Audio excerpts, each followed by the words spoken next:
What's going on, everyone? Welcome back to another episode of Primetime Sports Podcast, hosted by Joey Mailari. So today I'm going to do a quick recap of what happened in the Week 16 part of the season for the NFL last week. Then I'm going to break down Week 17 and give a preview of that, some matchups today, and some playoff scenarios. So I'll start off with some news, though, in the NFL. J.J. Watt just announced his retirement a few days ago. He will play his last 2 games in Arizona, then call it a career. 10 years with Houston, 2 years with Arizona. J.J. Watt is only one of 3 players ever to win Defensive Player of the Year 3 times. He joins Aaron Donald and Lawrence Taylor in that category there. So pretty impressive there. On the season, he had a very good year, 33 combined tackles and 9.5 sacks. That's actually the most sacks he's had since 2018. Now I'm going to move on to the Jets situation with Zach Wilson. Mike White will be back as a starter quarterback today against Seattle. On the year, Mike White, 3 touchdowns and 2 picks in 3 starts with 0 touchdowns and 2 interceptions over his last 2 games.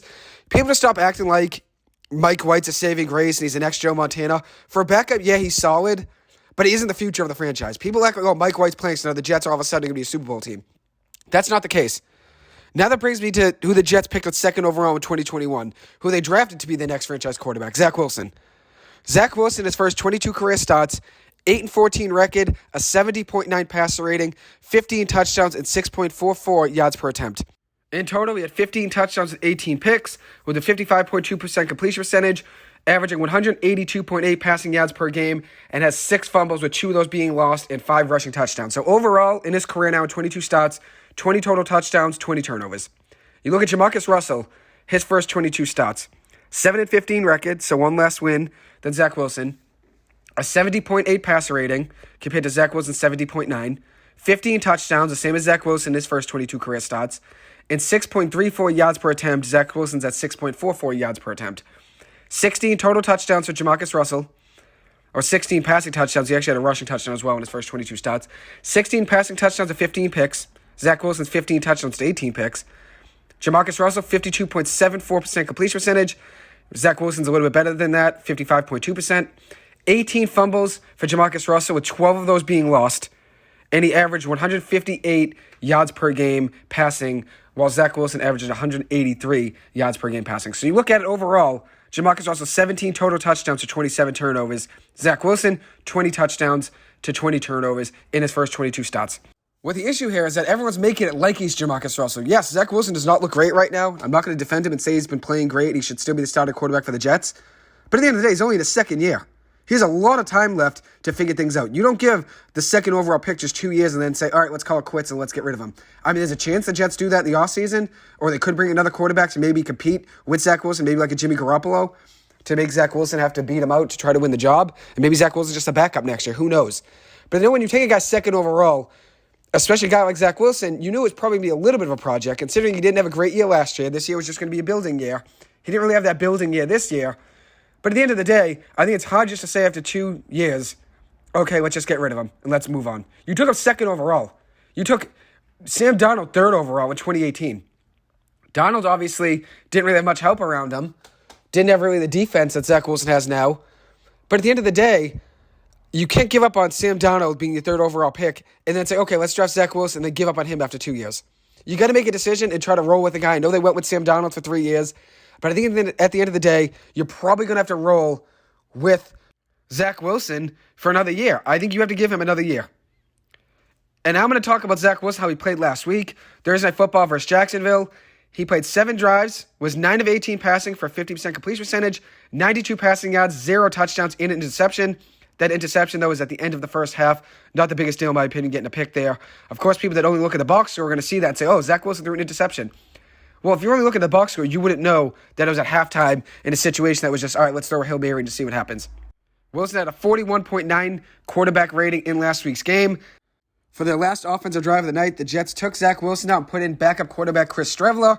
Got the last drive for the Jets, went 3 of 5 passing for a 60% completion percentage, for 41 passing yards, and 86.2 quarterback rating, with 6 carries to 37 yards, averaging 6.2 yards per rush, which is pretty impressive.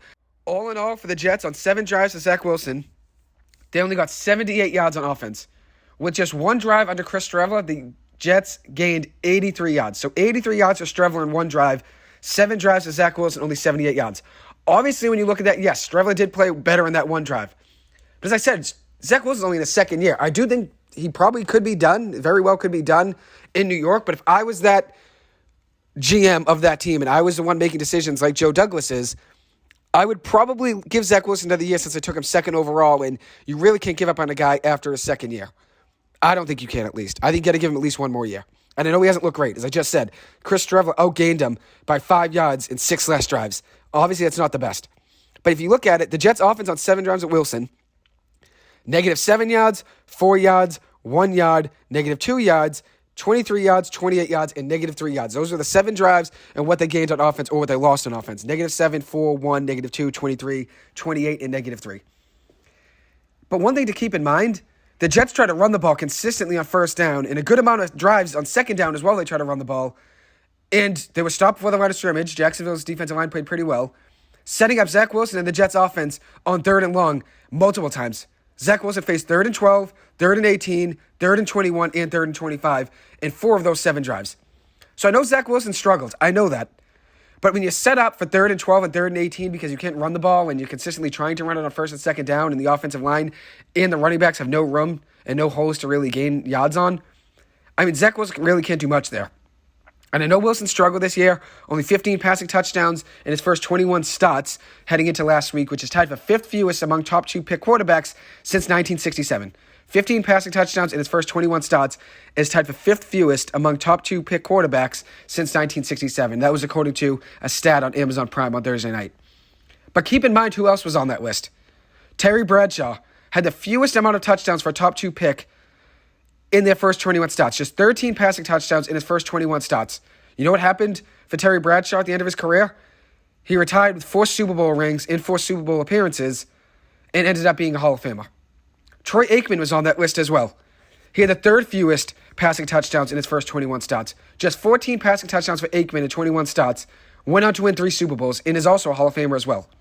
Derek Carr's brother, David Carr, was on that list as well with 14 passing touchdowns in his first 22 starts. Never really panned out as an NFL starter, but was a first pick by the Texans. And yeah, there were some busts on that list. There were some busts.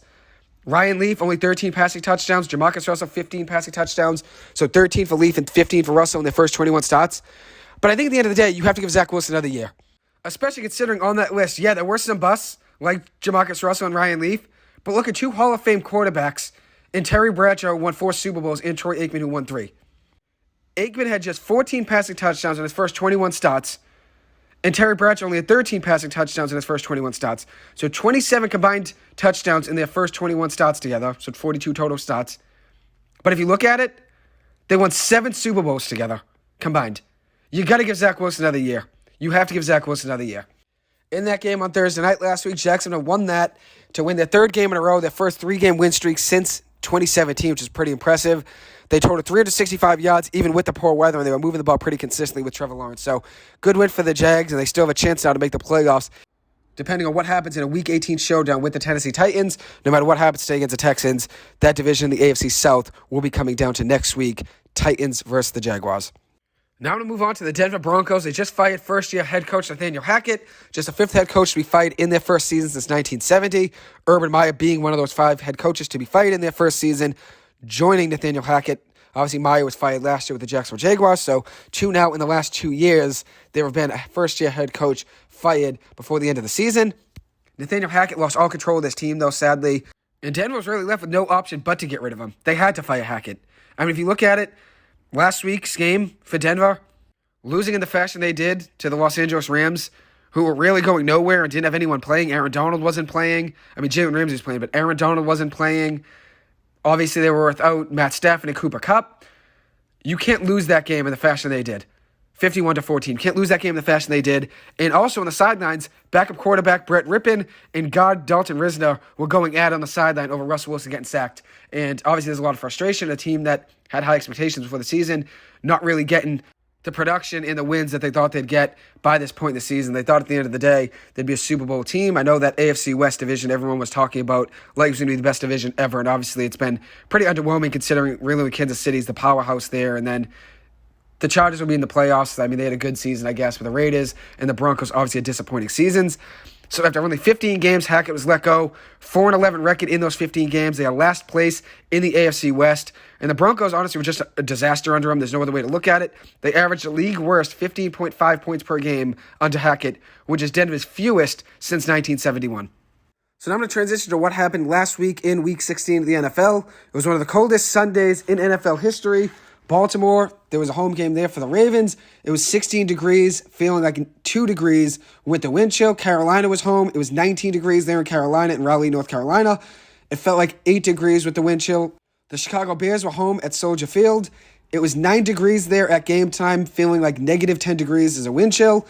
The Cleveland Browns were home. It was 5 degrees in Cleveland, feeling like negative 13 with the wind chill. So negative 13 in Cleveland with the wind chill and negative 10 in Chicago with the wind chill. And then Kansas City was also in the negatives. 9 degrees at Arrowhead Stadium, feeling like negative 5 degrees with the cold. And then Foxborough, the Patriots were home. It was 15 degrees, feeling like 2 degrees. So one of the coldest days in NFL history, and I'm going to break down what happened. There were some upsets, a good amount of upsets, I should say. The Lions got blown up by the Carolina Panthers. The Panthers had 240 rush yards at half, which is actually the most for a team in the first half of a game since 2006, so records are broken in that game. Chuba Hubbard at halftime had 6 carries for 109 yards on the ground. Dante Foreman, another running back for that backfield of the Panthers, he had 10 carries for 104 yards and a touchdown on the ground. Hubbard and Foreman became the first teammates to rush for 100 yards in the first half since Maurice Jones-Drew and Fred Taylor did in 2006. And that's a stat from ESPN. They're the first teammates to each run for 100 yards in the first half of a game since 2006, which is pretty impressive. The Panthers had 364 yards on offense at half, which is their most in franchise history after the first half, which is pretty impressive. Quarterback Sam Darnold played pretty well, 250 passing yards and a 68.18% completion percentage with a passing touchdown, 0 interceptions. It was not sacked at all. So that Carolina offensive line was elite. Not only did they have 364 yards at half and have 240 rush yards at halftime, but they didn't allow a sack the entire game. Darnold also added in a rushing touchdown and also 19 rushing yards with a 121.4 passer rating. And some other notable stats for the Panthers. They had 37 points, which was the most they scored in a game since 2019. They had 570 yards in the game, which is the most in a single game. And then they also had 320 rushing yards, which is a franchise record for a single game. So pretty impressive. They broke not only their most yards in a game and rushing yards in a game in their franchise history, but they also had 37 points for the first time since 2019. Another blowout was the Los Angeles Rams blowing out the Denver Broncos 51-14. The Rams were up 31-6 at halftime. Really wasn't even a contest at all. I mean, Denver's just had an abysmal season, nightmare season for the Denver Broncos, considering how much they traded to land Russell Wilson and then how much money they gave him. I think how much money they gave him is more of an issue than what they traded for him. Since the end of the day, you're going to have to give up at least 2 or 3 first-round picks to trade for a starting quarterback in today's day. That's just how it is. But giving the money that they gave, that's what the issue is. Giving Russell Wilson the money they gave him, that's really what the issue is for the Denver Broncos, especially considering, I mean, now they're tied to Russell Wilson through the 2028 season. Signing him to a 5-year, $245 million contract extension was one of the worst decisions that franchise could have ever done, especially considering how bad they are this season. I mean, that team's going nowhere. That Denver team is going nowhere. So they got blown off 51-14. Rams quarterback Baker Mayfield was locked in for Los Angeles, 24 for 28 passing, 230 yards and 2 touchdowns. Cam Akers had a great day on the ground for the Rams as well as a running back, had 23 carries for 118 yards and 3 touchdowns. Career day for the running back, who's actually inactive for most of the early part of the season since he wanted out of Los Angeles, and then ended up not being traded, and with all their injuries, ends up finding himself back on the depth chart and had a great day, 23 carries, 118 yards, and 3 touchdowns. Tyler Higbee caught both the Baker Mayfield's touchdown passes. He had 9 catches for 94 yards with those 2 touchdown receptions. Linebacker Bobby Wagner had a great game as well. He's really been a great player his whole entire NFL career. And I think when people saw him going over to Los Angeles, they thought he was washed up and thought maybe he wasn't going to be the player he was in Seattle. But he had a great game. 8 tackles, a sack, a tackle for a loss, 2 quarterback hits, a pass defended, and an interception. And I'm going to transition to the Denver Broncos. Abysmal game for Russell Wilson. 15-27 passing for 214 yards, a touchdown, along with 3 interceptions. 3 interceptions and a 54.2 passer rating. The only positive, I guess, for Denver was that now they're 2 less games of the season, so they're closer to the end of the season. But, I mean, this nightmare of a contract they gave Russell Wilson is going to haunt them all the way until 2028, in my opinion. The only positive in this single game was that linebacker Alex Singleton had a great game for Denver, 20 total tackles and 13 solo tackles. So, at the end of the day, that was only probably bright spot for that Denver team getting blown up 51-14. Now I'm going to transition to another upset. The Green Bay Packers beating the Miami Dolphins. The Packers improved to 7-8 on the year, beating Miami last week 26-20. They've now won 3 games in a row and faced the Vikings in a huge game today at home at 425. They do have a chance of still making the playoffs. So at the end of the day, if they were to win out and get some help along the way, they could find themselves in the playoffs. Last week, there was a tough fourth quarter for Tua Tagovailoa, who threw 3 interceptions in the quarter, finished the game 16-25 passing for a touchdown, 310 passing yards, and 3 interceptions. Jalen Waddle had a very good game for Miami's offense, 5 catches, 143 yards, and a touchdown. The Texans defeated the Titans last week. That's another big upset. If the Texans win another game of their last 2 games, and the Bears were to lose out in their last 2 games, the Bears would have the first overall pick. And the Texans have been playing better as of late, beating the Titans last week. And now, 2 weeks ago, they almost beat the Chiefs in overtime, and then beating the Titans last week 19-14 on the road at Tennessee. It's pretty impressive. So at the end of the day, if the Texans were to win another game and the Bears were to lose their last 2, the Bears would have the first pick in the NFL draft. The Texans are playing better as of late. I mean, Lovie Smith in his first year as the head coach there, who knows what they're going to do at the end of the season. But I'm impressed with the way they've been fighting at the end of the season. Almost beating Kansas City and then beating the Titans last week, who still are alive in the playoffs race in the AFC. Brady had a huge comeback win in overtime last week over the Arizona Cardinals on Sunday Night Football. Tom Brady finished the game 32-48 passing for 281 yards, a touchdown, and 2 picks. Arizona started Trace McSorley, their quarterback, since Colt McCoy was out with an injury, and then also Kyler Murray's done for the year with a torn ACL. McSorley was 24-45 passing for a 53.3% completion percentage, 217 yards, and an interception. The Cardinals now fall to 4-11 on the year. Very disappointing season for them. If the Bucs can beat Carolina this week, they can clinch the NFC South. So the Bucs win, they're in, and the Bucs right now 7-8 on the year, very much underperforming this season, but can still find themselves in the playoffs hosting a wild card game if they were to win this week. A few other games I want to mention. The Los Angeles Chargers clinched a playoff spot last week, beating the Indianapolis Colts in Monday Night Football 20-3. Quarterback Nick Foles got the start for Indianapolis after Matt Ryan was benched. Struggled heavily, 17-29 passing for 143 yards and 3 interceptions. The Colts struggled to move the ball as a whole, though. They only gained 173 yards on offense. They were 1 of 4 on fourth down conversions, and they allowed 7 sacks. So the Giants are playing the Colts at the perfect time. The Giants win today. They're in the playoffs, and I'm going to preview that game in just a minute. As I said, the Chargers clinched a spot in the AFC playoffs with a win last week. And another thing, if you look at that Colts team, is that they're not only just losing games, now they're on a 5-game losing streak. They've been outscored 84-3 in the fourth quarter during their 5-game losing streak. That comes from a stat from CBS. 84-3, they've been outscored in the fourth quarter during their 5-game losing streak. And if you look at it, under Jeff Saturday as a whole, they've been outscored 90-9 in the fourth quarter. 90-9. So at the end of the day, even if they're in a close game at the end of the game, they're getting blown out in the fourth quarter. And that was obviously a big part of how the Vikings came back in that game when they were down 33-0 at half. The Minnesota Vikings found a way to get back because at the end of the day, I mean, the Colts just did nothing after halftime to try to win that game. So it's not a good look for Jeff Saturday. And now I'm going to transition to the Giants-Colts game, which is today at 1 o'clock. The Giants are home. The Giants, if they beat the Colts today, they're in the playoffs. Win today and they are in. And at the end of the day, I don't know if anyone really saw the Giants having a chance of making the playoffs this year. I know I did. But to see the Giants perform the way they have this year already, even if they didn't make the playoffs, whether they make it or whether they don't, I think this year is an accomplishment in its own. It's a building year at the end of the day. I mean, Joe Shane, Brian Dable, they came over in their first year trying to rebuild while trying to win at the same time. Rebuilding while trying to win at the same time is not easy to do. Because at the end of the day, most of the time, if you go 1 foot in, 1 foot out, it doesn't work. You got to go either full into the rebuild or go in all now win mode. And Joe Shane and Brian Dable found a way to do both. I mean, they came in, didn't really have much flexibility to make too many moves, since a lot of the cap space we had left really was just spent on Mark Lewinsky and maybe a couple other pieces as well. But we didn't really have much money to spend. So the team that's out there right now is Dave Gettleman's guys.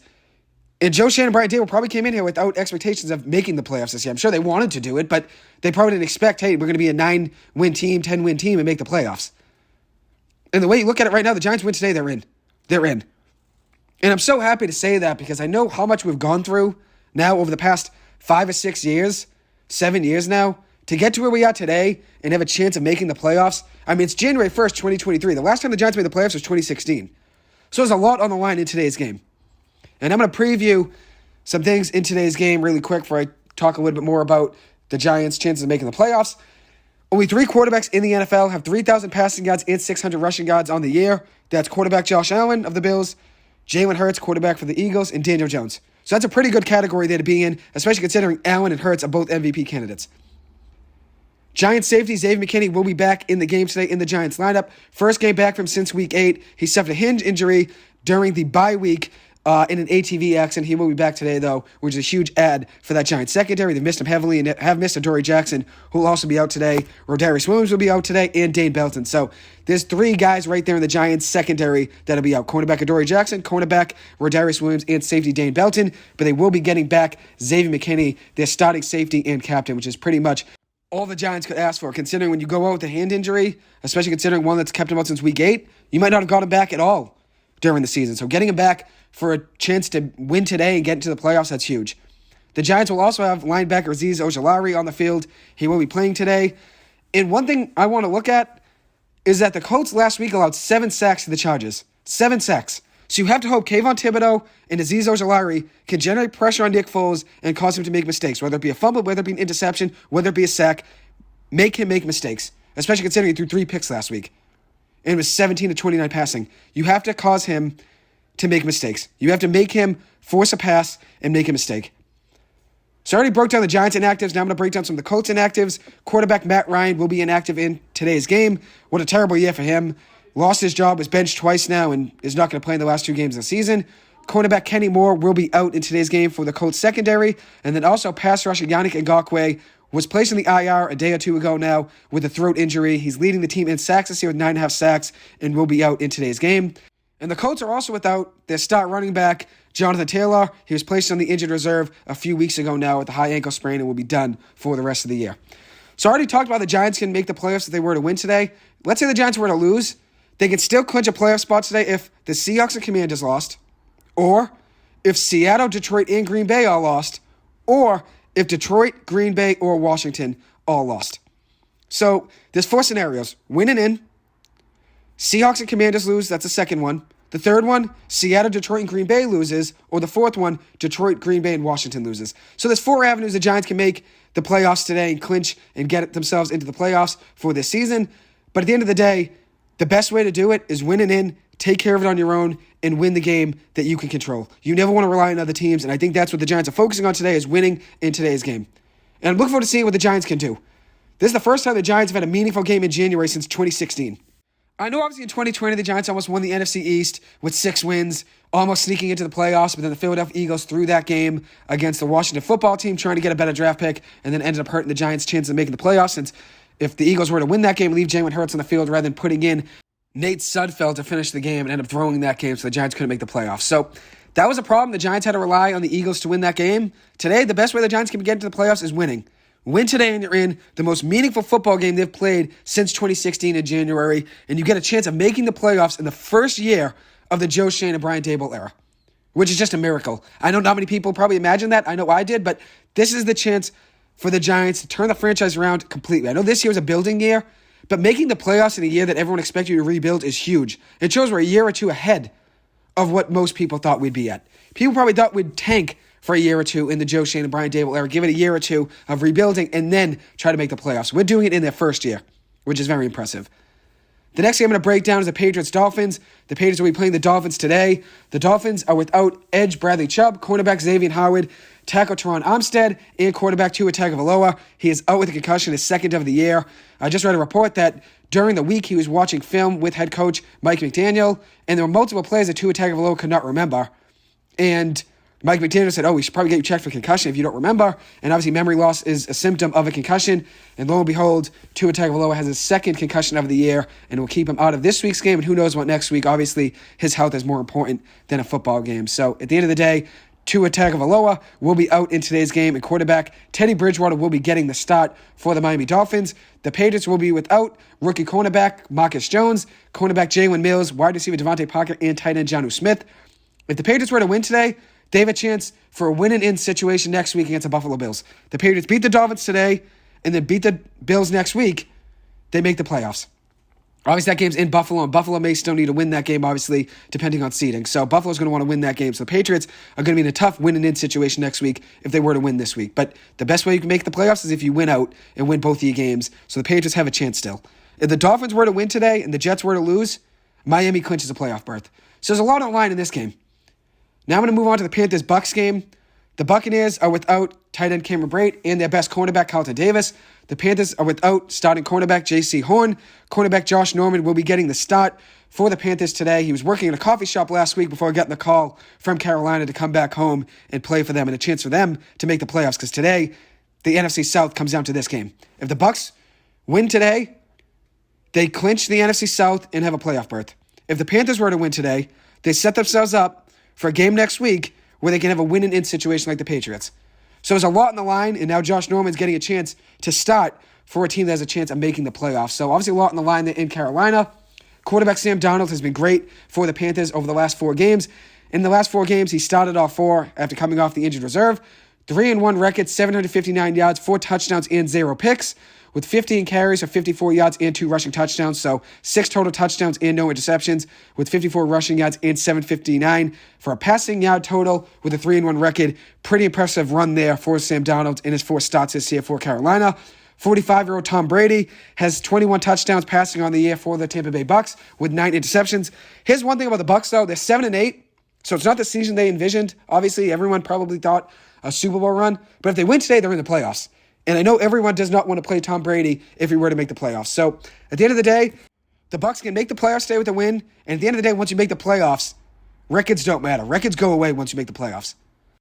And what I mean by records go away is when everyone makes the playoffs, what you did in the regular season, what awards you won, what division you won, how many games you were up, how many wins in a row you had, what your record is overall. Everyone's 0-0 when you get to the playoffs. Everyone's 0-0, and anything can happen. So Brady obviously has a chance now to clinch a playoff spot, and a lot's on the line in that game against the Carolina Panthers today for that Bucs team.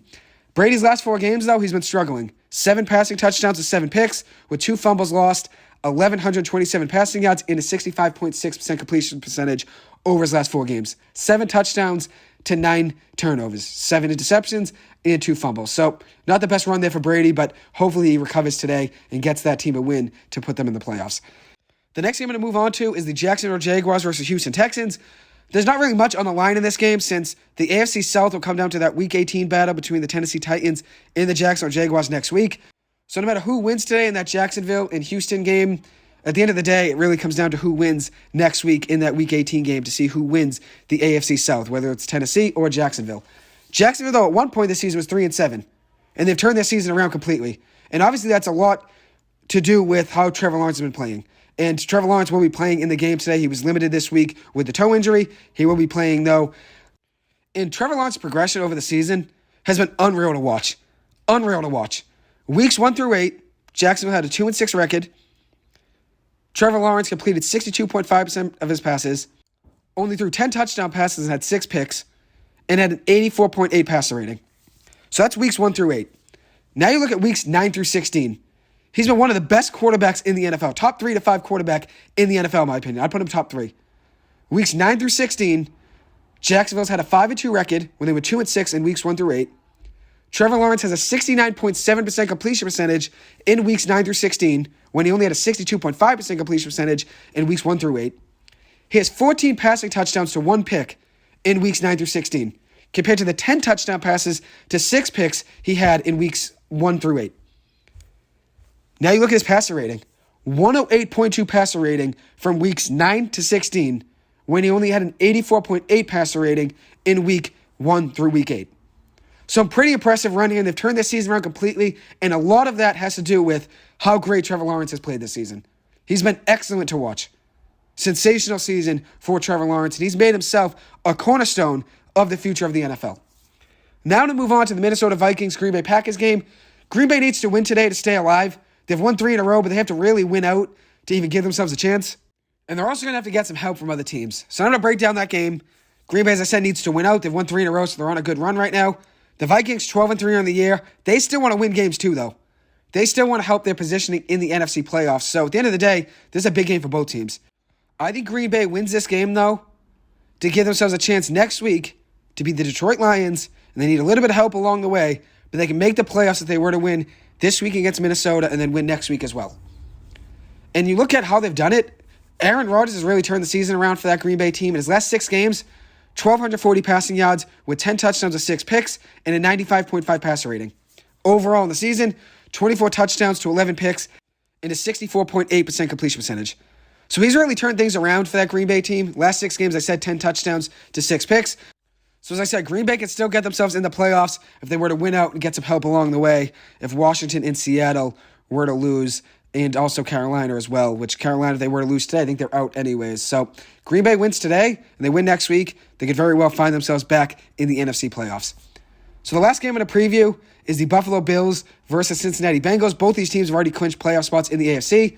Two of the best offenses in football, though, and both of them are fighting for seeding in the AFC playoff race. So at the end of the day, both of these teams clinched, but you want to always improve your seeding to hopefully try to get home field advantage. So two of the best offenses in football going at it. Buffalo averaging 28 points per game, which is 4th best in the NFL. Cincinnati at 26.1 points per game, which is 5th best in the NFL. So two top 5 offenses in points per game in the NFL going at it on Monday night. Two MVP candidates facing off as well. Quarterback Joe Burrow, 34 touchdowns and 12 picks on the year with 4,260 passing yards. Quarterback Josh Allen, 4,029 passing yards with 32 touchdowns to 13 picks. So very impressive year for both quarterbacks. Buffalo winning 6 in a row, Cincinnati winning 7 in a row. Cincinnati is now 11-2 in their last 13 games since starting the season 0-2. So very much a great game to watch. Two of the best offenses, two of the best quarterbacks in the league, and two of the hottest teams in the NFL going at it. Buffalo winning 6 in a row and Cincinnati winning 7 in a row. Give me Cincinnati in this one in a close game. I think Cincinnati wins this one 34-30. So now the last segment that I want to talk about is the Derek Carr situation in Las Vegas. I want to break down what's going on there and give you guys my thoughts on that whole situation with Derek Carr being benched. So Raiders head coach in the last week made the decision to bench quarterback Derek Carr for the last 2 games of the season. Reports said Derek Carr will be taking leave of absence from the team in order to not be a distraction for that Vegas locker room. So I don't think really he was going to be a distraction. I think it just means he's moving on and Vegas is moving on. And according to reports now in the last day, Derek Carr will no longer be a Las Vegas Raider by next season. And they have a decision to make, Vegas, whether they cut him in the offseason or trade him. In the next couple months, Derek Carr will no longer be a Las Vegas Raider. So with Derek Carr being benched, 50th quarterback Jarrett Stidham will be getting the start for the Raiders this weekend against the San Francisco 49ers. This will be his first career start. He's played in 11 games for the Patriots and the Raiders in his career. 2 touchdowns and 4 picks with 342 passing yards in his career. And that's the thing that's confusing to me. Because Josh McDaniels says, we're going to evaluate what we have in Jarrett Stidham. Well, you already know what you have in him. I mean, he's a backup quarterback at the end of the day. He's not going to be a franchise quarterback. You're not going to see something great in him in the last 2 games. Like, okay, this is the guy we want to build around, especially considering getting rid of a guy like Derek Carr, who was your franchise cornerstone. They took Derek Carr in the second round of the 2014 NFL Draft. 24 touchdowns to 14 picks on the year. Hit 3,522 passing yards with a 60.8% completion percentage and an 86.3 passer rating on the year for the Las Vegas Raiders. Had a tough game last weekend against the Pittsburgh Steelers. Had a touchdown and 3 interceptions. 14 interceptions, actually most in the NFL this year, and actually tied his career high as well. So it wasn't the best year for him, but he's also in the first year of a new system. And that new system from Josh McDaniels is not one that's easy to learn in your first year. It's not easy to get the grip of that entire system within 1 year. He used it in New England for years, and it was easy, obviously, for Tom Brady to get. But bringing a whole new system for Derek Carr, especially considering when he never seen it before and now he's just trying to adjust, you got to give him probably a second year in that system to see what he has. Because Derek Carr's a good quarterback, in my opinion. Obviously, yeah, that was a bad loss last week, losing to the Steelers, having 3 interceptions. And obviously that ended, for the most part, the Raiders' playoff hopes, even though they're still somewhat alive. They need a lot of help, but they're still somewhat alive. You're getting rid of the guy who's been your franchise quarterback since 2014. In his career for the Raiders, 35,222 passing yards with a 64.6% completion percentage, 217 passing touchdowns to 99 picks, and a 91.8 passer rating. That's pretty good stats right there. Considering all of the issues that have been around Derek Carr's team, all the liabilities and misses and the ineptitude of the Vegas Raiders and the Oakland Raiders when they were Oakland at the time, there's been so much dysfunctionality around that team that how can you blame Derek Carr? How do you say he's the problem? And I know this is strictly a financial decision. He signed a 3-year, $121.5 million extension with Las Vegas in April. So in around 8 or 9 months, they made the decision, okay, this guy's not the answer. We want to get rid of him. And I know why they're doing it. It is a money decision. According to ESPN, if Derek Carr were to be cut, he'd only carry a $5.625 million salary cap hit next season if he is cut or traded within 3 days of the Super Bowl. His $32.9 million salary for the next year and $7.5 million of his 2024 salary would be fully guaranteed if he were to be injured or kept by that Raiders team. So the Raiders can save around $40 million in the process if they were to trade or cut Derek Carr. He's due $40 million in 2023, and the new league year starts 3 days after the Super Bowl ends. So 3 days after the Super Bowl, by that point, Vegas has to figure out what they want to do. Do they want to trade him? Do they want to cut him? The Raiders will only eat $5.6 million in dead cap space if they were to release him before February 15th, which is 3 days after the Super Bowl. So the Raiders can save up themselves for the future by getting rid of Derek Carr and saving all that money, saving around $35 to $40 million, and either use that money in free agency or sign a quarterback, maybe Tom Brady, maybe Jimmy Garoppolo. Both those guys had success in that Josh McDaniels system when he was with the Patriots. Both of those obviously were quarterbacks of the Patriots as well, Jimmy Garoppolo and Tom Brady. Maybe they'd go out and get one of those two.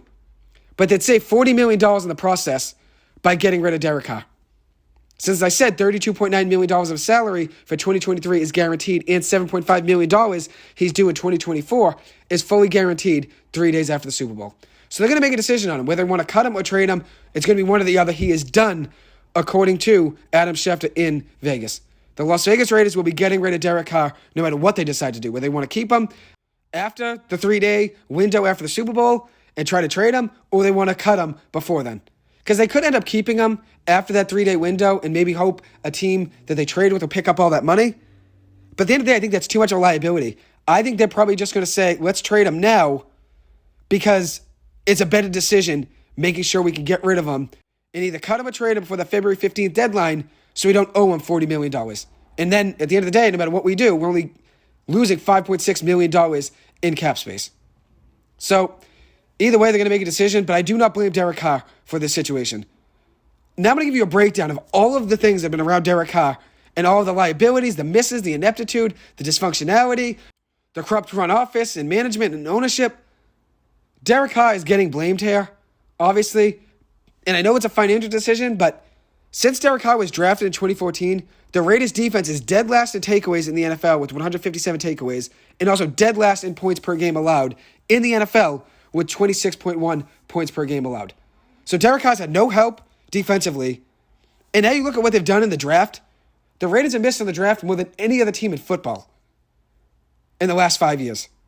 Only 2 of their last 6 first-round picks since 2019 are still on the team. They reached heavily in the draft over the years. 2019 taking Clelin Ferrell, 4th overall, defensive end from Clemson, has been a healthy scratch at games for them. So that shows how much of a miss that was. They didn't pick up his 5th-year option. Not really a surprise considering he doesn't even play for them that much. They took Josh Jacobs with the 24th overall pick, probably their best draft pick of the 6 of them, but they didn't pick up his 5th-year option. 27th overall in the 2019 draft, they took Jonathan Abram. He ended up being cut. 2020, they took Henry Ruggs, a wide receiver at Alabama, 12th overall. He was driving under the influence over a year ago now when he got into a car accident and killed a woman, ended up being cut and arrested. In that same draft, 7 picks later at 19th overall, they took Damon Arnett, a cornerback from Ohio State. He was released over a year ago now by the Raiders after off-the-field issues. So Henry Ruggs and Damon Arnett were both released by the Vegas Raiders in their second season. In their second season. They didn't even play 2 full seasons, and those 2 first-round picks are already wiped away. Then you look at 2021. They took tackle Alex Leatherwood out of Alabama at 17th overall. He was released after just 1 season. Ruggs, Arnett, and Leatherwood did not even play 2 full seasons for the Raiders. Their last 3 first-round picks since they didn't have one in 2022 due to that trade for Devontae Adams with the Green Bay Packers. And you want to know another thing? They had 6 head coaches since 2014 under Derek Carr. How can Derek Carr succeed when you have so many misses? Clelin Ferrell was a reach. Jonathan Abram was cut. Henry Ruggs was cut. Damon Arnett was cut. Alex Leatherwood was cut. That's 5 first-round picks right there that are completely wasted. And then Josh Jacobs wasn't really a wasted pick, but they didn't pick up his 5th-year option. So he couldn't end up walking at the end of the season. You don't get anything from him. So at the end of the day, you got to look at it. That's 6 out of 6 first-round picks that won't even get a second contract from the Raiders probably. And then you add in 6 head coaches. Derek Carr has had 6 head coaches since 2014. Since being drafted, he has had 6 head coaches. You know how many head coaches Tom Brady's had? In his time with New England, just 1, Bill Belichick. And it's had 2 now with the Tampa Bay Buccaneers since Bruce Arians retired and Todd Bowles took over. But if you look at it, 6 head coaches for Derek Carr, How can you succeed? That means 6 new offensive systems, 6 new head coaches, 6 new play styles, and 6 different coaches. I mean, at the end of the day, it's going to be hard to find your footing in any system because by the time you're trying to learn that system, you're onto another head coach. And this isn't all Derek Carr's fault. The ineptitude of the Raiders and their dysfunctional front office and ownership is not on Derek Carr. And don't forget this. The Raiders gave John Gruden a 10-year, $100 million deal to be their head coach in 2018. Just for him to resign as head coach in October of 2021, a year and a few months ago now, due to the discovery of emails with offensive slurs in them that Gruden wrote. So not only did they waste 5 of their last 6 first-round picks in reaching for all 5 of them and releasing them before they could even get a second contract, and I know they didn't release Clinton Farrell, but he's not going to get a second contract from them. So that means 5 out of 6 of those first-round picks I just named definitely will not get second contracts because they've either been cut already, like Abram, Ruggs, Arnett, and Leatherwood, or they're not good, like Clinton Farrell. And then Josh Jacobs, who knows what they're going to do in the future. I don't know if they're going to pay him. But that means they could legitimately have lost 6 out of their last 6 first-round picks without getting a second contract. Ruggs and Arnett were cut during their second season with the Raiders. Alex Leatherwood was cut after just 1 season. And then John Gruden was out as the head coach in October of 2021 after signing a 10-year, $100 million deal to be the head coach in 2018. How could Derek Carr succeed? I mean, I already mentioned how bad the defense has been. Dead last in takeaways in the NFL and dead last in points per game allowed in the NFL since Derek Carr was drafted in 2014. He's had 6 head coaches, and with all those first-round misses recently, how can the Raiders go anywhere? How can Derek Carr go anywhere? Derek Carr made 3 Pro Bowls in his 9 seasons with the Raiders and made the playoffs twice with them, including once last season. How can Derek Carr succeed in that system? How? Considering how bad that team has been around him, ownership-wise, management-wise, and their decision-making, and then also head coaching-wise and drafting-wise. How can you succeed? I feel bad for Derek Carr. I really do. You look at what he's done this year, 24 touchdowns and 14 picks. I mean, at the end of the day, that's a new system. It's a new system learning McDaniel's system. Josh McDaniels, it's a hard system to learn. So I don't really blame Derek Carr. 9 seasons, getting to the playoffs twice, considering how bad they've been drafting and defensively. I mean, it's pretty impressive on its own. And also, can't forget this. He's a big reason that they landed Davante Adams. Davante Adams wanted to be a Las Vegas Raider because obviously he grew up in California, was a Raiders fan growing up, and obviously his family has a lot of Raiders fans. But he wanted to be in Vegas with Derek Carr since they were teammates at Fresno State. He wanted to run that back. And he just put out a great Instagram post 4 days ago. He said about Derek Carr and a picture of both of them. He said, "This man gave everything he had. The reason I'm a Raider. One of the most disciplined and loving people I know. Got my brother's back through whatever. And if you can't respect it, then he goes on to say some expletives. But at the end of the day, I don't really blame Derek Carr. I don't. And Davante Adams obviously came over here for a purpose to play with Derek Carr. You're going to lose the locker room probably now. Especially considering Josh McDaniels is a first-year head coach there in Las Vegas, and the chances of them making the playoffs are very slim to none now with that loss last week to the Steelers. If there's a player that's been there for a long time with the Raiders and they're big fans of Derek Carr and they're friends with him, that's a way to lose the locker room, making a decision like that and starting Jarrett Stidham. It's the way that Giants lost the locker room when Ben McAdoo made the decision to bench Eli Manning and ruin his consecutive start streak to start Geno Smith, a quarterback that had no future with the franchise. And that kind of reminds me of this Jarrett Stidham situation. He has no future with the Raiders. He's a career backup. So making the decision to bench your franchise cornerstone like Derek Carr, and I know he's not the same level that Eli Manning is historically. He doesn't have 2 Super Bowl rings. It doesn't have the same brand that Eli Manning had. But at the end of the day, you're benching your franchise quarterback since 2014 for a guy that's a career backup that has no future in your franchise. So I don't blame Derek Carr, and I think Derek Carr had too much around him that set him up for failure. And I feel bad for Derek Carr. Wishing him nothing but the best, and we'll see what happens in the offseason. Anyways, that does conclude today's episode. Thank you guys so much for taking the time to listen to this. As always, I appreciate it. Hope you guys have a good one. And Happy New Year to all. Wishing everyone the best and happiest 2023. Thank you for always listening, and I appreciate it. Have a good one.